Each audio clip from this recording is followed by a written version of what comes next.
Math study में आपका स्वागत है।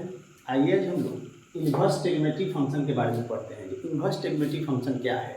इन्वर्स ट्रिग्नोमेट्रिक फंक्शन में आपको जानकारी होना चाहिए ट्रिग्नोमेट्री के बारे में। त्रिकोणमिति के बारे में अगर आपको नॉलेज अच्छा से है तो इन्वर्स ट्रिग्नोमेट्रिक फंक्शन आसानी से आप समझ जाइएगा।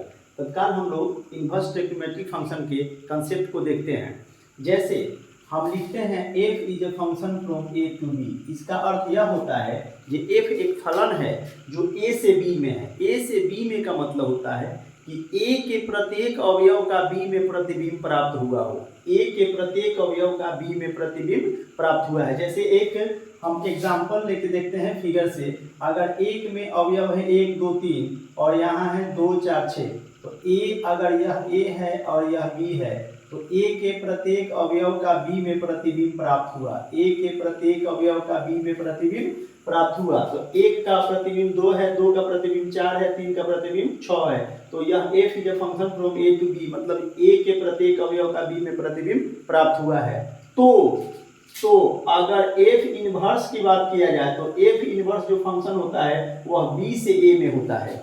f इनवर्स जो फंक्शन होता है वह कहाँ होता है? b से a में होता है। अर्थात इस अवयव का इधर जो इमेज बनेगा, इस अवयव का इधर जो इमेज बनेगा उसको हम लोग इनवर्स कहते हैं। उसी को इनवर्स फलन कहते हैं। इनवर्स जो फलन होगा वह b से a में होगा, यानी b के अवयव का a में जो प्रतिबिंब बनेगा वह इनवर्स फलन कहलाएगा। यानी 1 के अवयव का 1 का प्रतिबिंब 2 था, 2 का प्रतिबिंब 4 था, 3 का प्रतिबिंब 6 था। तो अब इधर से जो इधर अवयव का प्रतिबिंब बनेगा यह इसका इन्वर्स इमेज कहलाएगा। यह इसका इन्वर्स इमेज कहलाएगा। यानी 2 का इमेज 1, 4 का इमेज 2 और 6 का इमेज 3 प्राप्त हुआ। यह इधर से जो इमेज इधर बन रहा है उसको हम लोग इन्वर्स इमेज कहते हैं। वही इन्वर्स ट्रिग्नोमेट्रिक फंक्शन में हम लोग पढ़ेंगे। इन्वर्स का मतलब अपोजिट होता है। तो f is a function from a to b हो तो f inverse is a function जो होगा वह b से a में होगा। अर्थात a अगर फलन है a से b में तो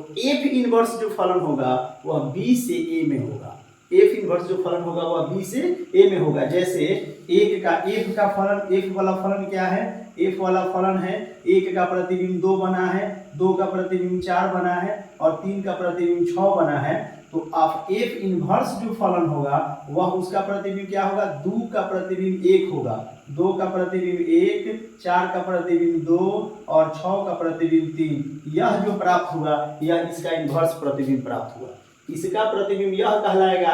इधर का प्रतिबिंब अगर इधर कहा जाए तो उसको हम लोग इन्वर्स प्रतिबिंब कहते हैं। अब इस अवयव को और इस अवयव को समझिए क्या कहते हैं। जैसे देखिए यह जो प्रथम अवयव रहे, ए पहला अवयव जो रहे घटक का, मतलब प्रथम ए जो है ना, ए के जो अवयव रहे उसको हम लोग प्रांत बोलते हैं। प्रांत में आपका हो जाएगा 1 2 3, 1 2 3 जो होगा आपका प्रांत कहलाएगा। 1 2 3 आपका प्रांत कहलाएगा। और इसमें जो मिलेगा उसको हम लोग परिसर बोलेंगे। तो परिसर हो गया 2 4 6। यह जो इमेज बन के आएगा वह परिसर कहलाएगा। जो इमेज बनाता है वह आपका प्रांत कहलाता है। यानी जो आप फलन बनाने में मान को लीजिएगा तो जो मान आप लेते हैं वह प्रांत कहलाता है। जो रिजल्ट प्राप्त होता है, जो आंसर आता है उसको हम लोग परिसर बोलते हैं। तो हमको ध्यान रखना होगा, इन्वर्स में हमको प्रांत और परिसर के बारे में जानकारी देना होगा। यानी प्रांत कौन सा होगा? जो आप मान लेंगे वो आपका प्रांत होगा। जो रिजल्टेड होगा, जो आंसर आएगा वह आपका परिसर होगा। तो जैसे अगर इधर कहा जाए f का फलन का f का प्रांत अगर बोला जाए तो f का प्रांत होगा आपका 1 2 3। f का प्रांत कितना होगा? 1 2 3। f इनवर्स का अगर प्रांत कहा जाए, f इनवर्स का प्रांत कहा जाए तो आपको बोलना पड़ेगा 2 4 6, 2 4 6। ये आपका f इनवर्स का प्रांत होगा। यानी जो f इनवर्स में यह प्रतिबिंब ले रहे हैं, इसका इमेज यह बन रहा है, यह अवयव ले रहे हैं, इसका इमेज यह बन रहा है। f वाला में यह मान ले रहे हैं तो जो मान लेंगे वह प्रांत कहलाएगा, जो आंसर आएगा वह परिसर कहलाएगा। तो अब समझिए f का जो प्रांत होगा वह f इनवर्स का परिसर होगा। यानी परिसर, अब f इनवर्स का इसको मिटाते हैं। f इनवर्स का परिसर क्या होगा? अब देखिए एफ इनवर्स का परिसर अगर पूछा जाए तो क्या होगा, तो एफ इनवर्स का परिसर, इसका इमेज इधर न बना है तो 1 2 3 इसका परिसर होगा यह। एफ का परिसर क्या होगा, एफ का परिसर क्या होगा, एफ का जो परिसर होगा ये आएगा मान 2 4 6। समझ लीजिए एफ का यह प्रांत है, मतलब यह इमेज बना रहा है, तो जो इमेज बना रहा है वह प्रांत कहलाता है। तो एफ का प्रांत यह है और एफ का परिसर यह है, यानी इमेज यह न बन के आ रहा है तो यह परिसर हो गया। तो जो अब एफ इनवर्स का जो प्रांत होगा वह एफ का परिसर हो जाएगा। एफ इनवर्स का जो है यह परिसर कहलाएगा, यह प्रांत कहलाएगा। अर्थात रिजल्ट मेरा क्या आया, तो रिजल्ट आपका यह आया जे एफ का नोट में इसको आप बात को लिख के रखिएगा, एनबी में रखेंगे।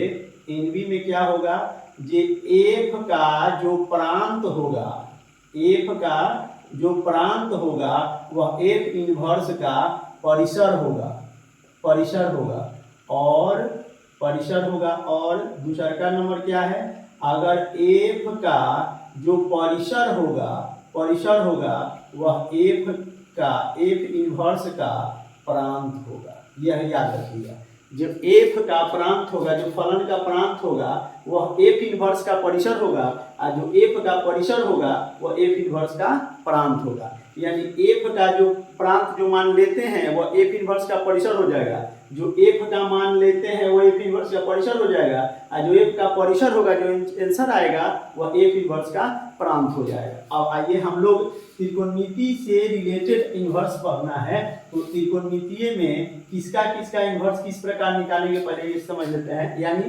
त्रिकोणमिति में 6 चीज को आपको पढ़ना है। आपको पढ़ना है साइन थीटा, आपको पढ़ना है कॉस थीटा, आपको पढ़ना है टेन थीटा, उसके बाद होता है कॉट थीटा, उसके बाद सेक थीटा, उसके बाद आपका होता है कॉसेक थीटा। अब देखिए इसका प्रांत और परिसर जानना होगा, इसका प्रांत और परिसर सबका जान जाएंगे तो आसानी से समझ में आ जाएगा। अब समझिए यहाँ लिख दिए हैं पहले से ही, साइन का प्रांत क्या होता है, तो साइन का जो प्रांत होता है रियल नंबर लिखे हैं। अब इसका मतलब समझिए, अर्थात साइन में थीटा का वैल्यू आप जो मर्जी करे सोच लीजिए, जो मर्जी करे आप सोचिए, थीटा का मान जितना लीजिए उससे कोई फर्क नहीं पड़ता है। उसका जब आंसर निकाल के लाइएगा, आपका उसका उत्तर निकाल के जो आएगा वह आपका या तो -1 होगा या 1 होगा या उसके बीच में होगा। यानी साइन के साथ चाहे थीटा का मान जितना कम जितना अधिक जितना मर्जी करे ले लीजिए, आपका रिजल्ट जो होगा -1 आएगा या -1 आएगा या 1 आएगा या उसके बीच आएगा। जैसे मान लीजिए कि साइन का वैल्यू आप 0 लेते हैं या साइन का वैल्यू 5 लाख लेते हैं, उससे मतलब नहीं है। आंसर जब निकालेंगे उसको हल करेंगे तो या तो उसका मान -1 आएगा या 1 आएगा या उसके बीच में होगा। तो अब देखो हमने क्या कहा, कि साइन का जो मर्जी कर लीजिए, थीटा का जो मर्जी कर लीजिए, तो जो मर्जी कर लेंगे उसको हम लोग रियल नंबर कहते हैं। अर्थात दिमाग में आपको जो वर्ड आ जाता है और जो मान आता है उसको लेते हैं, उसको हम लोग रियल नंबर बोलते हैं। यानी एनी नंबर रियल नंबर, तो एनी नंबर ले रहे हैं, जो मर्जी कर रहा है उसको ले रहे हैं, इसका मतलब रियल नंबर है। और आंसर निकाल के हर हालत में आपका या तो -1 आएगा या 1 आएगा या उसके बीच में आएगा, तो यह आपका परिसर होता है। यानी आपको याद रखना होगा कि साइन का जो प्रांत होता है वह रियल नंबर होता है और परिसर जो होता है -1 और 1 के बीच में आता है। फिर उसी तरह कॉस का जो प्रांत होता है वह रियल नंबर होता है और परिसर भी -1 और 1 के बीच में होता है। साइन और कॉस के साथ सेम प्रक्रिया है, साइन का भी प्रांत रियल नंबर, कॉस का भी प्रांत रियल नंबर, परिसर साइन का भी -1 और 1 के बीच में। इसको क्लोज इंटरवल बोलते हैं, क्लोज इंटरवल। क्लोज इंटरवल का मतलब होता है कि उसके बीच का भी मान लेना है और वह मान भी लेना है, तो इसको क्लोज मतलब -1 भी लेना है, 1 भी लेना है और उसके बीच का भी मान लेना है।